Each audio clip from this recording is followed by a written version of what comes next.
Olá, graça e paz, meu irmão, minha irmã. Estamos iniciando a leitura da Bíblia em 365 dias, uma dose de amor com a Palavra de Deus. Hoje, no 62º dia, trago para leitura e comentários bíblicos os livros de Levítico, capítulo 5 e capítulo 6, o livro de Salmo, capítulo 48, e o livro de Apocalipse, capítulos 21 e 22. A minha recomendação é que todos tenham em mãos bloco de anotação, caneta ou lápis. A Bíblia, tão importante quanto a sua leitura diariamente, nos traz refrigério para a alma, sabedoria, nos aproximando assim de Deus, fortalecendo a nossa fé e esperança. Meu irmão, minha irmã, todos nós temos a necessidade de estarmos em comunhão com Deus diariamente. Este é o momento. Comunhão através da leitura da Bíblia, ouvir os nossos devocionais diários, orar junto conosco. Satanás não está para roubar o seu carro, sua casa, seu apartamento, celular, relógio, sua roupa. Ele vem para roubar a semente, a sua fé e os propósitos que Deus tem para você. Lhe encorajo a repetir estas palavras: Senhor, revele a compreensão de sua palavra. Precisamos usar todos os recursos que o Senhor tem nos dado. Incentivar aos nossos irmãos a lerem a Bíblia, a estudar, orar. Senhor, me dê compreensão da palavra.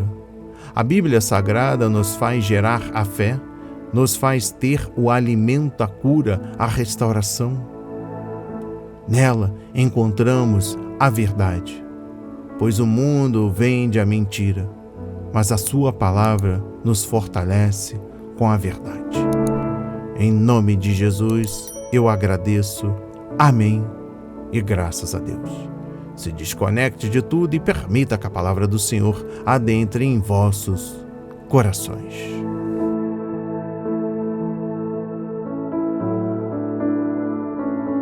Casos em que é preciso oferecer sacrifício. Se alguém pecar porque, sendo testemunha de um fato que viu ou ficou sabendo, não o quis revelar, mesmo sob ameaça de maldição, essa pessoa levará a sua iniquidade. Se alguém tocar em alguma coisa impura, como o cadáver de um animal impuro, seja de um animal selvagem, de um animal doméstico ou de um animal que rasteja pelo chão, ainda que não se dê conta disso e se tornar impuro, então será culpado. Se tocar a impureza de uma pessoa, seja qual for a impureza, com que se faça impuro, e não se der conta disso, mas ficar sabendo depois, será culpado. Se alguém jurar de forma precipitada, dizendo que vai fazer alguma coisa má ou boa, seja o que for que alguém pronuncie de forma precipitada com juramento, e ele não se der conta disso, mas ficar sabendo depois, culpado será numa destas coisas. Quem for culpado numa destas coisas, confessará aquilo em que pecou. Como sua oferta pela culpa, pelo pecado que cometeu, essa pessoa trará ao Senhor do gado miúdo uma cordeira ou uma cabrita como oferta pelo pecado. Assim o sacerdote, por essa pessoa, fará a expiação do seu pecado. Se as suas posses não lhe permitirem trazer uma cordeira, trará ao Senhor como oferta pela culpa, pelo pecado que cometeu, 2 rolinhas ou 2 pombinhos. Um como oferta pelo pecado e o outro como holocausto. Entregará as 2 aves ao sacerdote, que primeiro oferecerá a ave, que é a oferta pelo pecado. O sacerdote destruncará a cabeça da ave sem a separar do pescoço. Do sangue da oferta pelo pecado, a aspergirá sobre a parede do altar, e o restante do sangue fará correr na base do altar. É a oferta pelo pecado. E da outra ave fará um holocausto, conforme o estabelecido. Assim o sacerdote, por essa pessoa, fará oferta pelo pecado que ela cometeu, e o pecado lhe será perdoado. Porém, se as suas posses não lhe permitirem trazer 2 rolinhas ou 2 pombinhos, então essa pessoa que pecou trará, por sua oferta, 2 litros da melhor farinha, como oferta pelo pecado. Não derramará azeite sobre a farinha, nem lhe porá em cima incenso, pois é oferta pelo pecado. Entregará a oferta ao sacerdote, e o sacerdote pegará um punhado da farinha como porção memorial e a queimará sobre o altar, em cima das ofertas queimadas ao Senhor. É a oferta pelo pecado. Assim, o sacerdote, por essa pessoa, fará oferta pelo pecado que cometeu em alguma destas coisas, e o pecado lhe será perdoado. O restante da farinha será do sacerdote, como no caso da oferta de cereais. O sacrifício pelo sacrilégio. O Senhor disse a Moisés: se alguém cometer ofensa e pecar de forma involuntária nas coisas sagradas do Senhor, trará ao Senhor, por oferta do rebanho, um carneiro sem defeito, conforme a avaliação em prata, segundo o peso padrão do santuário, como oferta pela culpa. Assim, restituirá o que tirou das coisas sagradas, e ainda acrescentará o seu quinto, e o dará ao sacerdote. Assim, o sacerdote, com o carneiro da oferta pela culpa, fará expiação por essa pessoa, e o pecado lhe será perdoado. O sacrifício pelos pecados involuntários. Se alguma pessoa pecar e fizer contra algum dos mandamentos do Senhor aquilo que não se deve fazer, ainda que não tenha se dado conta disso, será culpada mesmo assim e levará a sua iniquidade. E do rebanho trará ao sacerdote um carneiro sem defeito, conforme a avaliação feita para oferta pela culpa, e o sacerdote, por essa pessoa, fará expiação no que se refere ao erro que, de forma involuntária, cometeu, e lhe será perdoado. É a oferta pela culpa, pois certamente se tornou culpada diante do Senhor. O sacrifício pelos pecados voluntários. O Senhor falou a Moisés, dizendo: se uma pessoa pecar e cometer ofensa contra o Senhor, negando ao seu próximo o que este lhe deu em depósito ou como penhor, ou se roubar, ou tiver usado de extorsão para com o seu próximo, ou se, tendo achado um objeto perdido, negar com falso juramento que o achou, ou fizer alguma outra coisa de todas em que se costuma pecar, será, pois, que, tendo pecado e ficado culpada, essa pessoa restituirá aquilo que roubou, ou que extorquiu, ou o depósito que lhe foi dado, ou o perdido que achou, ou tudo aquilo sobre que jurou falsamente. Restituirá por inteiro, e a isso ainda acrescentará a quinta parte. Entregará isso àquele a quem pertence no dia em que trouxer a oferta pela culpa. E por sua oferta pela culpa, trará do rebanho ao Senhor um carneiro sem defeito, devidamente avaliado para a oferta pela culpa. Trará o carneiro ao sacerdote.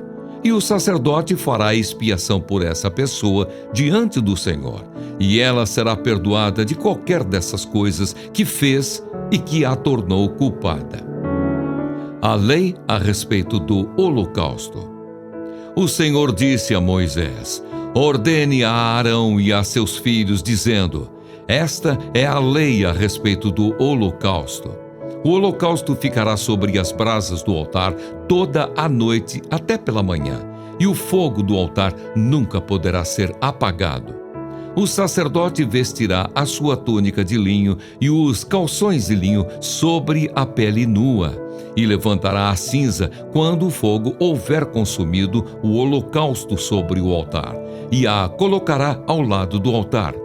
Depois despirá as suas vestes e porá outras roupas, e levará a cinza para fora do arraial, a um lugar puro. O fogo sempre ficará aceso sobre o altar, não deve ser apagado. O sacerdote acenderá lenha no altar cada manhã, e sobre ele porá em ordem o holocausto, e sobre ele queimará a gordura das ofertas pacíficas. O fogo queimará continuamente sobre o altar, não deve ser apagado. A lei a respeito da oferta de cereais. Esta é a lei a respeito da oferta de cereais. Os filhos de Arão a oferecerão diante do Senhor, diante do altar. Um dos sacerdotes pegará um punhado da melhor farinha da oferta de cereais com seu azeite e todo o incenso que está sobre a oferta de cereais e o queimará sobre o altar, como porção memorial de aroma agradável ao Senhor. O restante da oferta Arão e seus filhos comerão. Deve ser comido sem fermento, em lugar santo. No pátio da tenda do encontro o comerão. Isso não poderá ser preparado com fermento. É a porção das minhas ofertas queimadas que dei aos sacerdotes. Coisa santíssima é, como a oferta pelo pecado e a oferta pela culpa. Todos os homens que são descendentes de Arão podem comer da oferta de cereais. Estatuto perpétuo será para as gerações de vocês, dentre as ofertas queimadas do Senhor. Tudo o que tocar nelas será santo. A oferta na consagração dos sacerdotes. O Senhor disse a Moisés: esta é a oferta de Arão e de seus filhos, que oferecerão ao Senhor no dia em que aquele for ungido. 2 litros da melhor farinha pela oferta contínua de cereais. Metade dela será oferecida pela manhã e a outra metade à tarde. Será feita numa assadeira com azeite. Traga-a bem assada. Em pedaços cozidos você trará a oferta de cereais de aroma agradável ao Senhor. Também o sacerdote que, entre os filhos de Arão, for ungido em seu lugar, fará o mesmo. Por estatuto perpétuo será de toda queimada ao Senhor. Assim, toda a oferta de cereais trazida por um sacerdote será totalmente queimada. Não poderá ser comida. A lei a respeito da oferta pelo pecado. O Senhor disse a Moisés: fale a Arão e a seus filhos, dizendo: esta é a lei a respeito da oferta pelo pecado. O animal que é oferta pelo pecado será morto no lugar onde são mortos os animais oferecidos em holocausto, diante do Senhor. Coisa santíssima é. O sacerdote que a oferecer pelo pecado a comerá. No lugar santo se comerá, no pátio da tenda do encontro. Tudo o que tocar a carne da oferta será santo. Se alguém aspergir desse sangue sobre a sua roupa, você terá de lavar aquilo sobre que o sangue caiu, no lugar santo. E o vaso de barro em que a carne for cozida será quebrado. Porém, se for cozida num vaso de bronze, o vaso deverá ser esfregado e lavado com água. Somente os homens da linhagem sacerdotal poderão comer dessa carne. Coisa santíssima é. Porém, não se comerá nenhuma oferta pelo pecado, cujo sangue se traz à tenda do encontro para fazer expiação no santuário. Essa terá de ser queimada no fogo.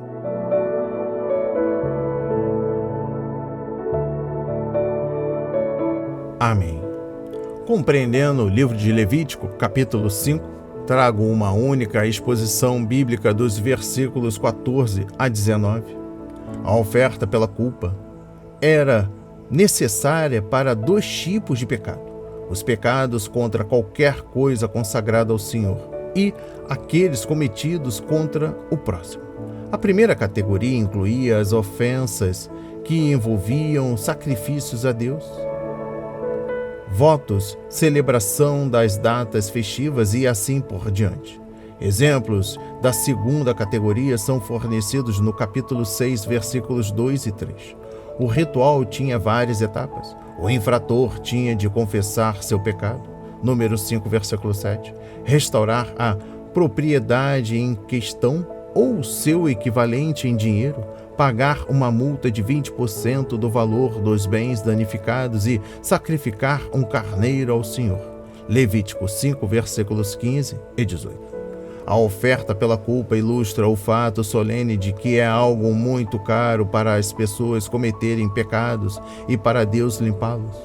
Nossos pecados entristecem o Senhor e ferem nossos semelhantes. E o verdadeiro arrependimento sempre traz consigo o desejo de restituição, de acertar as contas com Deus e com as pessoas contra quem pecamos. O perdão vem somente por meio da morte de um substituto inocente. A passagem em Isaías 53, versículo 10, afirma claramente que, quando Jesus morreu na cruz, Deus o fez como oferta pelo pecado. A pena que deveria ter sido paga, Ele pagou por nós. Levítico, capítulo 6 e sua compreensão. Exposição bíblica dos versículos 14 a 23. A oferta de cereal poderia ser apresentada no altar em uma dessas 5 formas: farinha fina, bolo assados, cozidos sem assoleira, cozidos em panela ou ainda cereais esmagados e tostados. Esses bolos seriam semelhantes às massas de torta ou de pizzas atuais.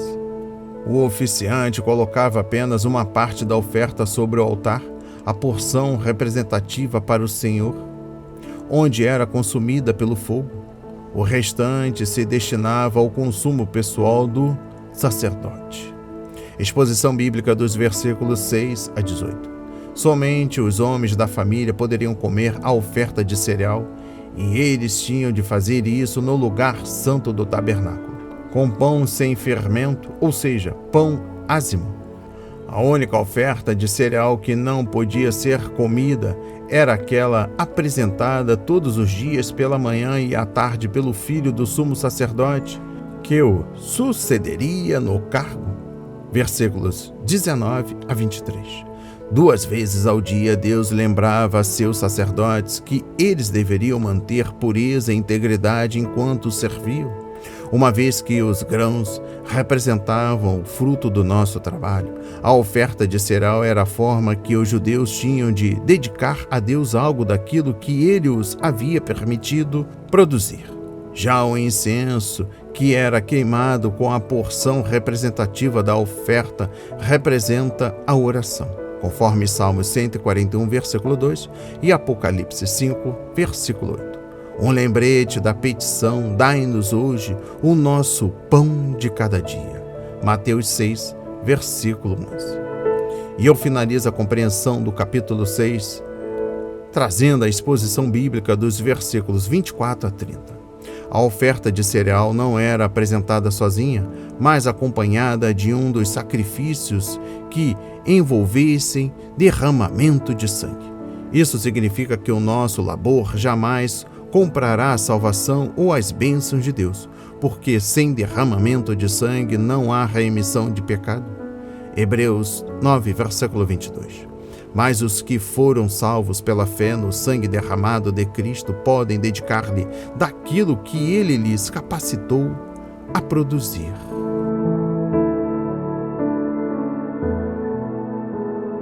A cidade de Deus. Cântico, Salmo dos filhos de Corá. Grande é o Senhor e muito digno de ser louvado, na cidade do nosso Deus, seu santo monte. Alto e belo, a alegria de toda a terra, é o Monte Sião, para os lados do norte, a cidade do grande rei. Nos palácios dela, Deus se faz conhecer como alto refúgio. Por isso, eis que os reis se uniram e juntos a atacaram. Quando viram, se espantaram, ficaram com medo e fugiram apressados. O terror ali os venceu e sentiram dores como de mulher que está dando à luz. Com o vento leste destruíste os naus de Tarsis. Como temos ouvido dizer, agora vimos que aconteceu na cidade do Senhor dos Exércitos. Na cidade do nosso Deus, Deus a estabelece para sempre. Pensamos, ó Deus, na tua misericórdia no meio do teu templo. Como o teu nome, ó Deus, assim o teu louvor se estende até os confins da terra. A tua mão direita está cheia de justiça. Alegre-se o monte Sião, exultem as filhas de Judá por causa dos teus juízos. Andem em volta de Sião, rodeiem-na toda, contem as suas torres, Notem bem as suas muralhas, observem os seus palácios, para que possam contar às gerações vindouras que este é Deus, o nosso Deus para todo o sempre. Ele será nosso guia até a morte.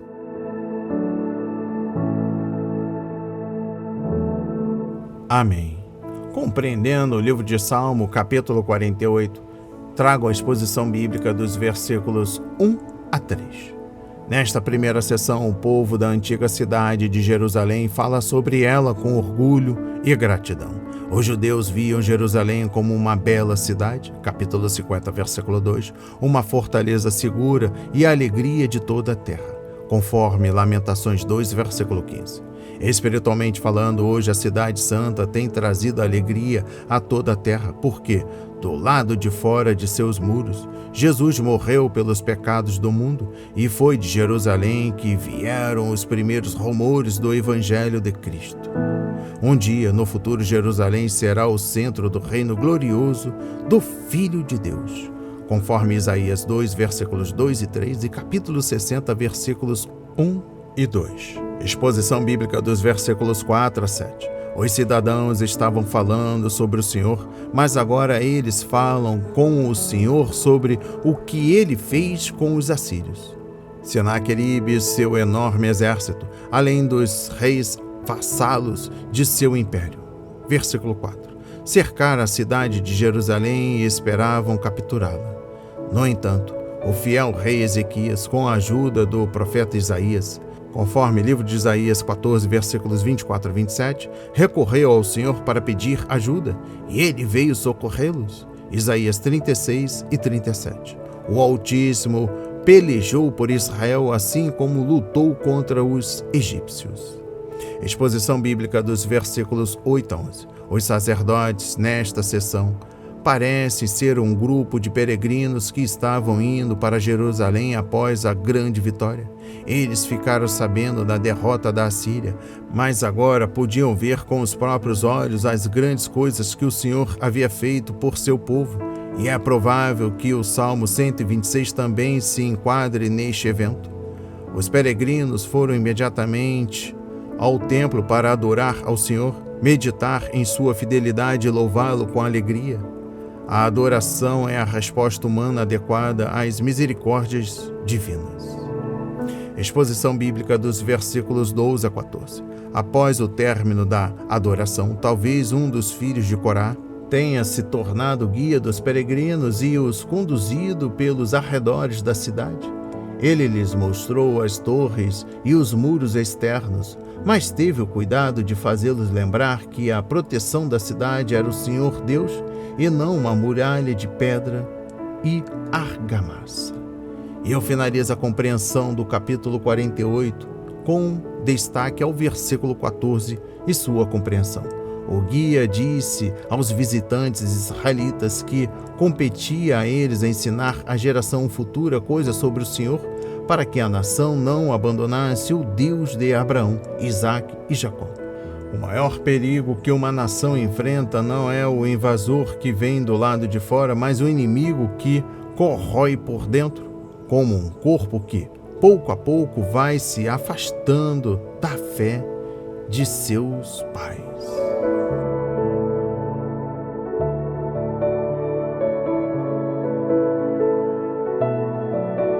O novo céu e a nova terra. E vi novo céu e nova terra, pois o primeiro céu e a primeira terra passaram, e o mar já não existe. Vi também a cidade santa, a nova Jerusalém, que descia do céu, da parte de Deus, preparada como uma noiva enfeitada para o seu noivo. Então ouvi uma voz forte que vinha do trono e dizia: Eis o tabernáculo de Deus com os seres humanos. Deus habitará com eles, eles serão povos de Deus, e Deus mesmo estará com eles, e será o Deus deles, e lhes enxugará dos olhos toda lágrima, e já não existirá mais morte, já não haverá luto, nem pranto, nem dor, porque as primeiras coisas passaram. E aquele que estava sentado no trono disse: Eis que faço novas todas as coisas. E acrescentou: Escreva, porque estas palavras são fiéis e verdadeiras. Disse-me ainda: tudo está feito. Eu sou o Alfa e o Ômega, o princípio e o fim. Eu, a quem tem sede, darei de graça da fonte da água da vida. O vencedor herdará estas coisas, e eu serei o Deus dele, e ele será o meu filho. Quanto, porém, aos covardes, aos incrédulos, aos abomináveis, aos assassinos, aos imorais, aos feiticeiros, aos idólatras e a todos os mentirosos, a parte que lhes cabe será no lago que está queimando com fogo e enxofre, a saber, a segunda morte. A Nova Jerusalém. Então veio um dos 7 anjos que tinham as 7 taças, cheias dos últimos 7 flagelos, e falou comigo, dizendo: venha, vou mostrar-lhe a noiva, a esposa do Cordeiro.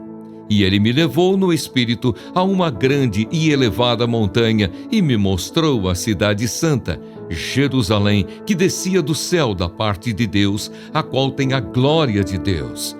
O seu brilho era semelhante a uma pedra preciosíssima, como pedra de jaspe cristalina. Tinha uma muralha grande e alta, com 12 portões, e junto aos portões 12 anjos. Sobre os portões estavam escritos nomes, a saber, os nomes das 12 tribos dos filhos de Israel. 3 portões se achavam a leste, 3 ao norte, 3 ao sul e 3 a oeste. A muralha da cidade tinha 12 fundamentos, e sobre estes estavam os 12 nomes dos 12 apóstolos do Cordeiro. Aquele que falava comigo tinha por medida uma vara de ouro para medir a cidade, os seus portões e a sua muralha. A cidade tinha a forma de um quadrado, de comprimento e largura iguais. E mediu a cidade com a vara, e tinha 12.000 estádios. O seu comprimento, largura e altura são iguais. Mediu também a sua muralha e tinha 144 côvados, pela medida humana que o anjo usava. A muralha é feita de jaspe e a cidade é de ouro puro, semelhante a vidro límpido. Os alicerces da muralha da cidade estão enfeitados de todo tipo de pedras preciosas. O primeiro alicerce é de jaspe, o segundo de safira, o terceiro de calcedônia, o quarto de esmeralda, o quinto de sardônio, o sexto de sárdio, o sétimo de crisólito, o oitavo de berilo, o nono de topázio, o 10º de crisópraso, o 11º de jacinto e o 12º de ametista. Os 12 portões são 12 pérolas, e cada um desses portões é feito de uma só pérola. A praça da cidade é de ouro puro, como vidro transparente. Não vi nenhum santuário na cidade, porque o seu santuário é o Senhor, o Deus Todo-Poderoso, e o Cordeiro. A cidade não precisa do sol nem da lua para lhe dar claridade, pois a glória de Deus a ilumina. E o Cordeiro é a sua lâmpada. As nações andarão mediante a sua luz, e os reis da terra lhe trazem a sua glória.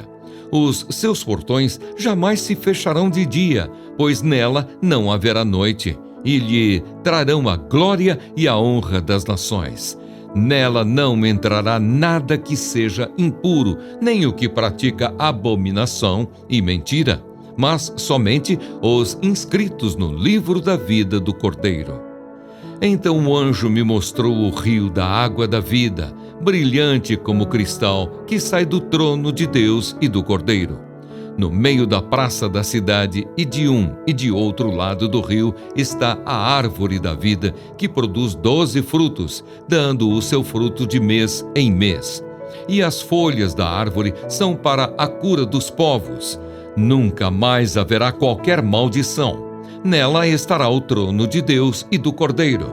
Os seus servos o adorarão, contemplarão a sua face, e na sua testa terão gravado o nome dele. Então já não haverá noite, e não precisarão de luz de lamparina, nem da luz do sol, porque o Senhor Deus brilhará sobre eles e reinarão para todo o sempre. a certeza do cumprimento da profecia deste livro. Então o anjo me disse: estas palavras são fiéis e verdadeiras. O Senhor, o Deus dos espíritos dos profetas, enviou o seu anjo para mostrar aos seus servos as coisas que em breve devem acontecer. Eis que venho sem demora. Bem-aventurado aquele que guarda as palavras da profecia deste livro. Conselhos e promessas finais. Eu, João, sou quem ouviu e viu estas coisas. E depois de ter ouvido e visto, prostrei-me diante dos pés do anjo que me mostrou essas coisas para adorá-lo. Mas ele me disse: não faça isso. Sou um servo de Deus, assim como são você e os seus irmãos, os profetas, e como são os que guardam as palavras deste livro. Adore a Deus. Disse-me ainda: não cele as palavras da profecia deste livro, porque o tempo está próximo. Continue o injusto a fazer injustiça, e continue o imundo a ser imundo. O justo continue na prática da justiça, e o santo continue a santificar-se. Eis que venho sem demora, e comigo está a recompensa que tenho para dar a cada um segundo as suas obras. Eu sou o Alfa e o Ômega, o primeiro e o último, o princípio e o fim. Bem-aventurados aqueles que lavam as suas vestes, para que tenham direito à árvore da vida e entrem na cidade pelos portões. Fora ficam os cães, os feiticeiros, os impuros, os assassinos, os idólatras e todo aquele que ama e pratica a mentira. Eu, Jesus, enviei o meu anjo para dar testemunho destas coisas a vocês nas igrejas. Eu sou a raiz e a geração de Davi, a brilhante estrela da manhã. O Espírito e a noiva dizem: vem. Aquele que ouve, diga: vem. Aquele que tem sede, venha. E quem quiser, receba de graça a água da vida. Conclusão do livro. Eu, a todo aquele que ouve as palavras da profecia deste livro, testifico: se alguém lhes fizer qualquer acréscimo, Deus lhe acrescentará os flagelos escritos neste livro. E se alguém tirar qualquer coisa das palavras do livro desta profecia, Deus tirará a sua parte da árvore da vida, da cidade santa e das coisas que estão escritas neste livro.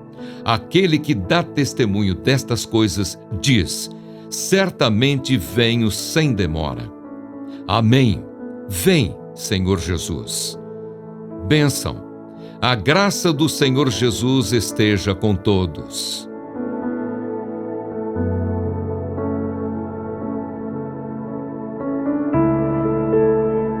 Amém. Compreendendo o livro de Apocalipse, capítulo 21, trago a exposição bíblica dos versículos 1 a 8. Deus prometeu ao seu povo um novo céu e uma nova terra. Conforme o livro do profeta Isaías, capítulo 65, versículo 17, e capítulo 66, versículo 22. A velha criação deve abrir caminho para a nova criação, se quiser que Deus seja glorificado. Jesus disse que este evento ocorrerá por ocasião da regeneração de todas as coisas. Mateus 19, versículo 28. E Pedro explicou isso como uma purificação e renovação pelo fogo. 2 de Pedro, capítulo 3, versículos 10 a 13. Estudiosos da Bíblia não estão de acordo sobre se os velhos elementos serão renovados ou se tudo que é antigo será destruído, inaugurando-se uma criação completamente nova. O fato de a palavra grega traduzida por novos e novas significar novo em caráter, Apocalipse 21, versículos 1 e 5, pode dar credibilidade à primeira explicação. Compreendendo o versículo 3, o fato mais importante sobre a cidade é que Deus vive lá com o seu povo. A Bíblia dá um registro interessante acerca das habitações de Deus. Primeiro, o Criador andava com Adão no jardim do Éden. Depois ele habitou com Israel no tabernáculo e mais tarde no templo. Quando Israel pecou, o Senhor teve de deixar essas habitações. Mais tarde, Jesus Cristo veio à terra e viveu entre nós. João 1, versículo 14. E hoje, Deus não habita em templos feitos pelos homens. Atos 7, versículos 48 a 50, mas no corpo de seu povo. 1 Coríntios capítulo 6, versículos 19 e 20. E na igreja, Efésios 2, versículos 21 e 22. Compreendendo o versículo 9 e também o capítulo 22, versículo 5. A cidade eterna não é somente a casa da noiva, ela é a noiva. A cidade não consiste em edifícios, mas pessoas. A cidade que João viu era santa e celestial. Na verdade, ela descia à terra do céu, onde estava preparada. A descrição do apóstolo confunde a imaginação, mesmo aceitando o fato de que há uma grande quantidade de simbolismo em questão. O céu é um verdadeiro lugar de glória e de beleza, o lar perfeito para a noiva do Cordeiro. Exposição bíblica dos versículos 15 a 17. João mediu a Jerusalém terrena, conforme capítulo 11, mas aqui ele foi convidado a medir a cidade celestial. A cidade era quadrangular, ou seja, igual em todos os lados. Por isso poderia ser um cubo ou uma pirâmide. O mais importante é que o fato de ser igual em todos os lados indica a perfeição da cidade eterna de Deus. Ali, nada estava fora de ordem ou desequilibrado. E finalizando a compreensão do capítulo 21, exposição bíblica dos versículos 18 a 21. Nosso Deus é um Deus de beleza, e Ele esbanjará esse atributo na cidade que está preparando para o seu povo. As pedras preciosas mais raras estarão expostas tanto como objetos de decoração como materiais de construção, indicando o modo como os valores de Deus são diretamente opostos aos nossos. E finalizando a leitura da Bíblia e também do livro de Apocalipse, trago o capítulo 22 e sua compreensão. Exposição bíblica dos versículos 1 a 5. O interior da cidade é como um belo jardim, sugerindo o jardim do Éden. O Éden tinha 4 rios, Gênesis 2, versículos 10 a 14, mas a cidade celestial tem apenas um. Ezequiel viu um rio purificador fluindo do templo, certamente uma cena do milênio, Ezequiel 47. Mas este curso da água fluirá diretamente do trono de Deus, a fonte de toda a pureza. Os primeiros seres humanos foram proibidos de comer da árvore do fruto do conhecimento do bem e do mal e impedidos de provar do fruto da árvore da vida. Gênesis 2, versículos 15 a 17, capítulo 3, versículos 22 a 24. Contudo, no lar eterno, as pessoas terão acesso à árvore da vida. O rio e a árvore simbolizam vida abundante e cidade gloriosa. Compreendendo o versículo 3, enquanto buscamos servir ao Senhor aqui na terra, somos sempre limitados pelo pecado e pelas nossas fraquezas. Porém, todos os obstáculos terão desaparecido quando chegarmos à glória. O trabalho perfeito acontecerá em um ambiente perfeito. Exposição bíblica dos versículos 6 a 11. Devemos ler a palavra de Deus e obedecer a ela. Uma vez que João escreveu, é a palavra de Deus, as suas palavras são dignas de confiança e verdadeiras. O mesmo Deus que falou através dos profetas também falou por meio do apóstolo João, como elemento principal da revelação de Deus. O livro de João não pode ser separado do restante da Bíblia. Se negamos que João escreveu a verdade, então devemos também negar os profetas. Exposição bíblica dos versículos 12 a 14. Deus sabe de nossos sofrimentos e serviços, e nada será realizado em vão se for feito para Ele. No tribunal de Cristo, os cristãos serão julgados de acordo com as suas obras, e as recompensas serão dadas àqueles que tiveram sido fiéis. Exposição bíblica dos versículos 15 a 16. O contraste aqui é entre aqueles que obedecem aos mandamentos de Deus e entram na cidade e aqueles que rejeitam a sua palavra e são excluídos da cidade. Os que estão dentro, os que lavam as suas vestes, capítulo 22, versículo 14, provavelmente não são um grupo especial ou elite de santos. A expressão caracterizada todo o povo do Senhor. A obediência à palavra de Deus é um sinal da verdadeira salvação. Compreendendo o versículo 17, os cristãos também devem convidar os pecadores perdidos a crerem em Cristo e a beberem da água da vida. Na verdade, quando a igreja vive na expectativa do retorno de Jesus, essa atitude estimula o ministério e a evangelização, bem como a pureza do coração. Temos desejo de falar sobre a graça de Deus para os outros. A verdadeira compreensão da profecia bíblica deve motivar-nos a obedecer à palavra de Deus e a compartilhar o convite divino com o mundo perdido. Exposição bíblica dos versículos 18 e 19. Nos tempos antigos, os escritores muitas vezes colocavam esse tipo de advertência no final de seus livros, porque as pessoas que os copiavam para distribuição pública podiam ser tentadas a adulterar os textos originais. A advertência de João, no entanto, não estava dirigida a um escritor, mas ao ouvinte, o cristão na congregação onde este livro era lido em voz alta. Por analogia, entretanto, ela se aplica a qualquer pessoa que leia ou estude o livro hoje. E finalizando a leitura da Bíblia e também do livro de Apocalipse, capítulo 22, destaco o versículo 21. Temos de continuar a esperar a volta de Jesus Cristo. Deus quer dar a este mundo pecaminoso a oportunidade de se arrepender e ser salvo, conforme 2 de Pedro, capítulo 3, versículos 1 e 2. Neste meio tempo, o Espírito de Deus, por meio da igreja, a noiva, pede que Jesus venha, porque a noiva quer encontrar o seu noivo e entrar em seu lar. Recebam essas palavras em nome de Jesus.